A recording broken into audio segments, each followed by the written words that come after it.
go ahead when you're ready. All right, thank you, David. And good afternoon to all of those all of you that are in attendance. We appreciate your participation. As David introduced me, my name is Tommy Benton. I am a senior procurement analyst in GSA's Federal Acquisition Services Office of Acquisition Management, particularly working in the policy office for the multiple award schedules. I have a number of years as an 1102 in the contracting career field within government. I spent 2/3 of my career working in the Department of Defense, predominantly working under FAR 15 solicitations, or working with them, or teaching about FAR 15 solicitations. It's just been within the last 10 years that I've been with GSA and have concentrated my efforts towards FAR Part 8 and Subpart 4 of that. And so I want to welcome you to a comparative look at FAR Subpart 8.4 and FAR 15. And just as a note, there are some documented cases. In fact, we see them every now and then here in the policy office where a GSA multiple award schedule order has included terms that are relevant to FAR 15. And our goal today is to identify some of the differences and the similarities between these two acquisition methods to best keep you from having any type of protest issue in regards to your 8.4 RFQs. A little commercial message here, if you will. This presentation has been developed and is sponsored by the GSA and the Federal Acquisition Service, but we're in conjunction with the Federal Acquisition Institute, and we are almost in conjunction with the Defense Acquisition University. We have a courseware that is a 4-hour training module on a continuous learning module on the multiple award schedules that will be active on the DAU portal probably within the next few weeks. We're looking to launch that sometime at the end of March or the early part of April. And then we're also working on several topical modules that will be posted on the DAU portal, this being one of those topics that would be there.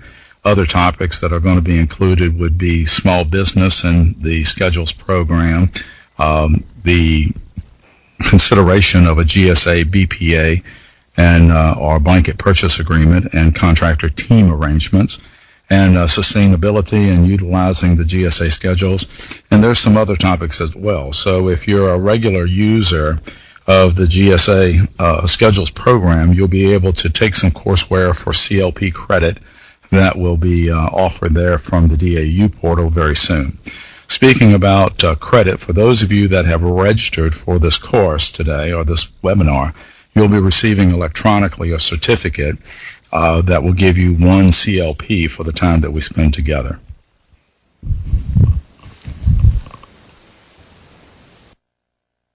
All right, so here's our learning objectives for the day. We really want you to be able to be familiar with the two commonly used methods of acquisitions: issuing a task or a delivery order under GSA's multiple award schedules program, which is FAR Subpart 8.4, and the negotiating of a standalone contract under FAR Part 15. Both are methods of negotiation which may be considered when the requirement is not suitable for a sealed bid, and may be used for both competitive and non-competitive acquisitions.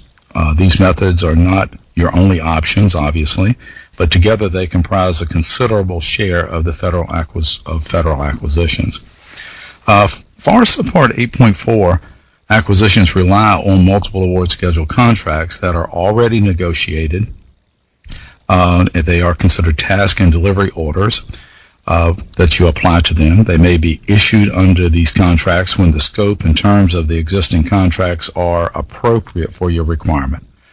Typically, the schedules include multiple vendors and pre-negotiated prices for supplies or tasks or hourly rates, and you may compete your requirement amongst those vendors, requesting further discounts and using performance-based methodologies.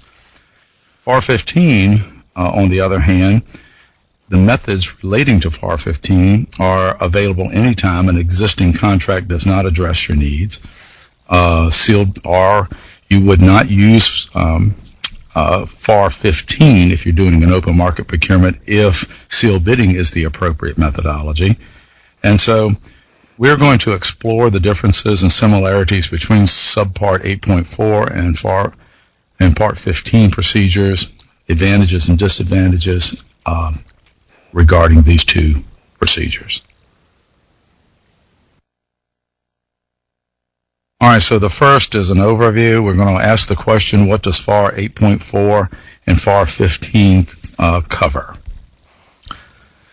If you think about this, if you're in a contracting professional and you're working for the government and you have a requirement, the procedures of 8.4 or 15 are really just tools in your toolkit. They have similarities, they have differences. And, these contracts provide for a wide variety of supplies and services. And you also see that these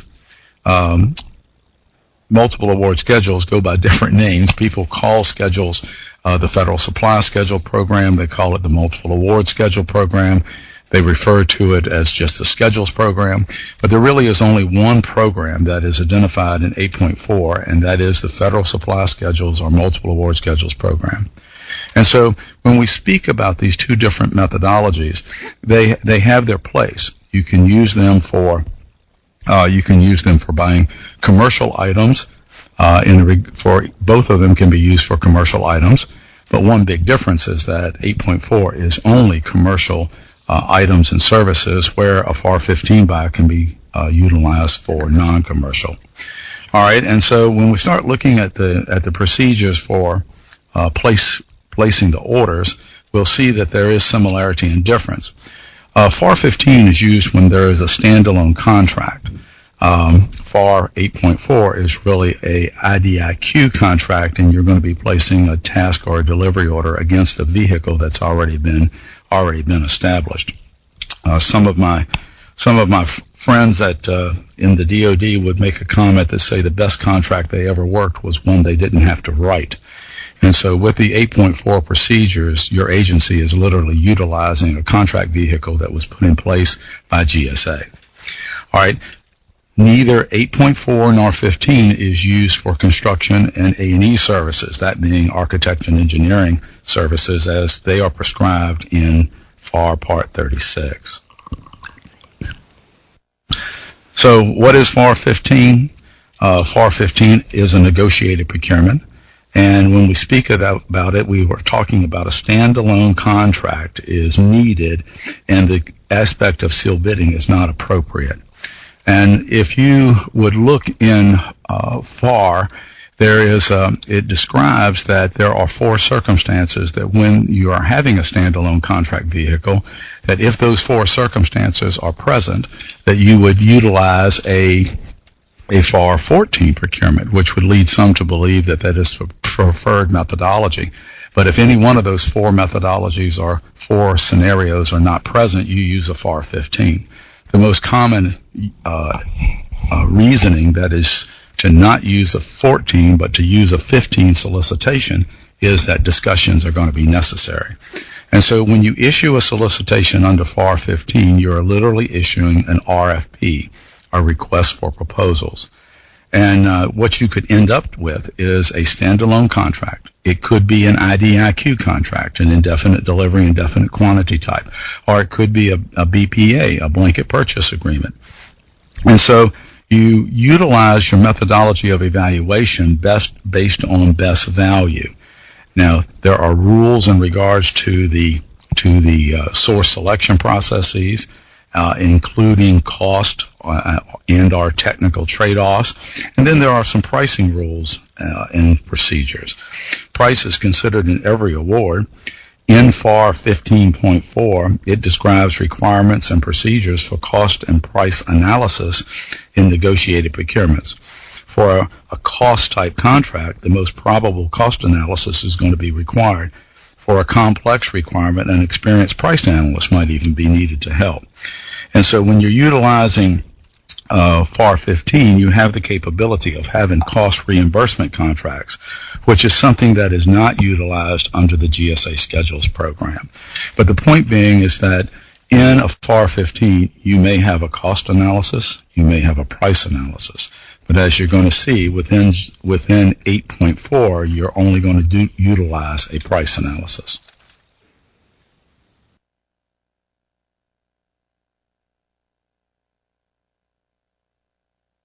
All right, so in describing FAR Subpart 8.4, it covers the procedures for utilizing GSA's multiple award schedule program. And so there is, the program provides a streamlined way to acquire many supplies and services that should be, and it should be considered whenever it would be appropriate for your agency. There are the items and services that are available under GSA under the GSA schedules program are going to be commercial by nature, all right, and you utilize a best value approach for evaluation. And you issue a solicitation that is not an RFP, but it is an RFQ. You are requesting quotes, and there is some fundamental differences between an RFP and an RFQ merely from the perspective of the proposal or the quote. Under the FAR 15 rules, a proposal is considered an offer, and that offer can be accepted by the government to form a legally binding contract.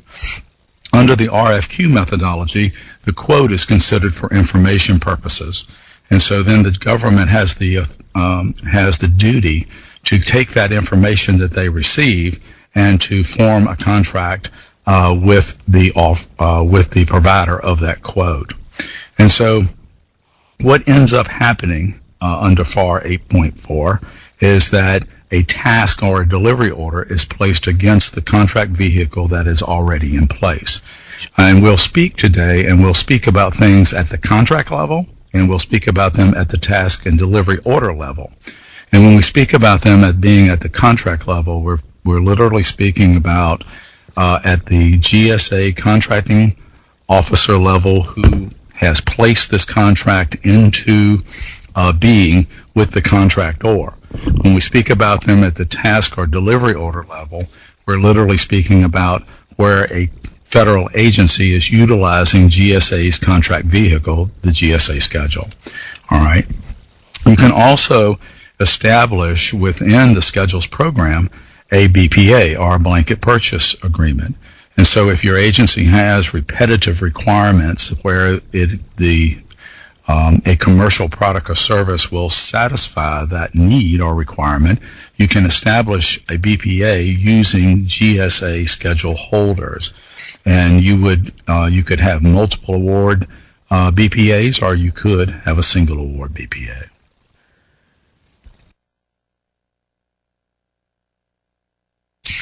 All right, when to use the FAR Subpart 8.4 procedures. Obviously, as it's that it only contains commercial products and services, that would be your requirement. You're looking to have adequate competition amongst those holders of the schedule, and so there's a sufficient number and quantity of sources available out there. You can review the terms and conditions that are available for you to see about the individual contract holders and what their obligations are to the government. And you have an allowable contract type that meets your needs with GSA schedules. There's a slide that follows, I believe, that speaks to the different contract types that are available under schedules, and I mentioned a moment ago that cost reimbursement contracts are not available under GSA schedules, but firm fixed price contracts, fixed price EPA, that being economic price adjustments are available, and also time and material and labor hour contracts are available. And then, it's contractors can be authorized to use the multiple award schedules program in performance of a contract for a federal agency. And so it is it is outlined within FAR 51, and for a long period of time, it was listed under FAR 51 that a federal agency who would have a requirement that was based under a cost reimbursement contract could allow a contractor to buy supply items that would facilitate that service that they were doing for the government through the schedules program, as long as the clausing was placed in the initial solicitation and the resultant contract. All right, there has been a deviation to FAR 51 that now allows for that situation to be allowed with other types of contract, that being time and material.